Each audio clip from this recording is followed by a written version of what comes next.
Good day, Dieter Kurtenbach, Larry Kruger here in the KMBR studios in San Francisco, breaking down 49ers and Ravens coming up this Sunday, 125 on KMBR 680. Larry, you were noting before the show started, weird line. Vegas seems to have this one all wrong. Well, it's a 2-point spread. Ravens favored by 2, but they're banged up. Justin Forsett may not go. Steve Smith may not go. He said on Friday he didn't think he was going to go.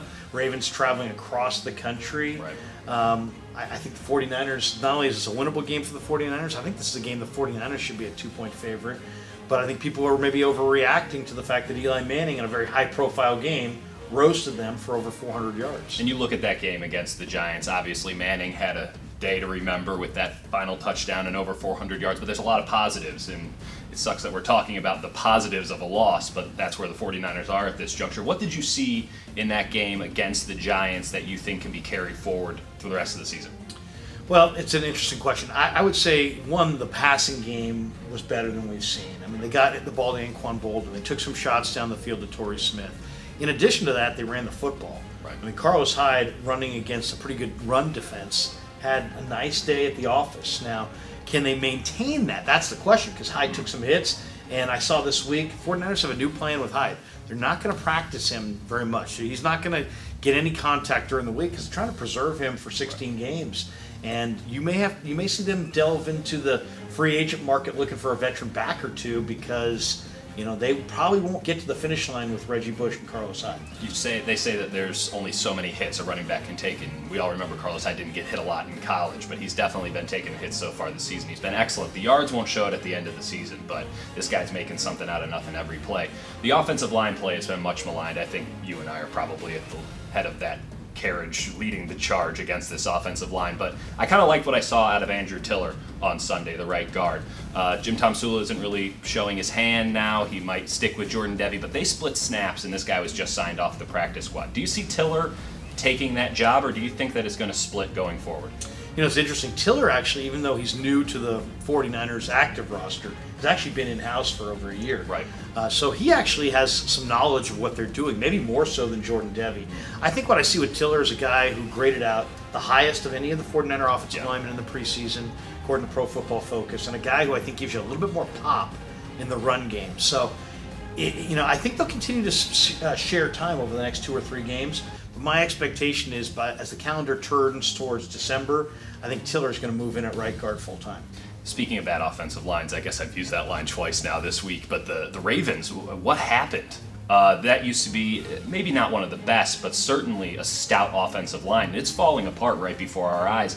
I know it's been brought up a lot on the shows this week that the Ravens only have, I think, 4 starters from that Super Bowl against the 49ers.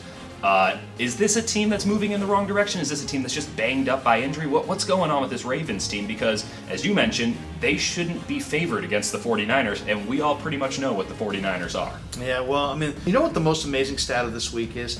Is that the Baltimore Ravens, think about all the turnover the 49ers have had the last couple of years. The Baltimore Ravens have fewer people on their roster from their Super Bowl 47 appearance than the 49ers do.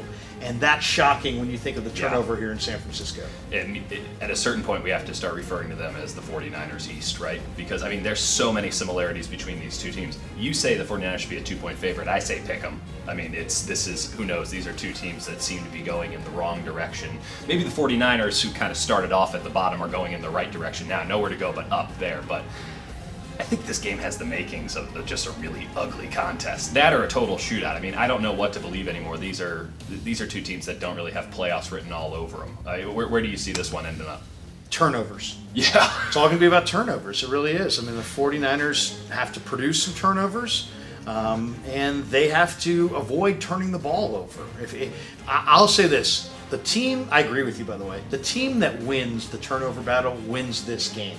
If the Niners are +1, they'll win it. If the Ravens are +1, they'll win it. Yeah. I agree. These teams have fallen dramatically from Super Bowl 47, and yet they both, coming into the year, have decent expectations. Yeah. A lot of people thought the 49ers would be better than they are. And hey, the Ravens were a chic Super Bowl pick. Yeah. Well, Joe Flacco's an elite quarterback, so. That is judging the book by the cover, though. Right. Picking the Ravens to win this year's Super Bowl was just not looking at the roster. Now we're talking about John Harbaugh maybe taking over at USC, so it's been, 6 weeks, and we've already gone from possible Super Bowl pick to total implosion. It's you thought it was bad in San Francisco. You thought it was bad down in the South Bay. It might be worse in Baltimore. At least there wasn't any expectations that this Niners team could win the Super Bowl this year. Well, if you're John Harbaugh, you may be thinking, can it get any worse? Josh McCown lit you up for 460 or whatever I forgot it they was. lost to the Browns. And not only that, here's the one thing about this game that's interesting, I think, from the 49ers perspective, is the 49ers against the Giants were really good on third down.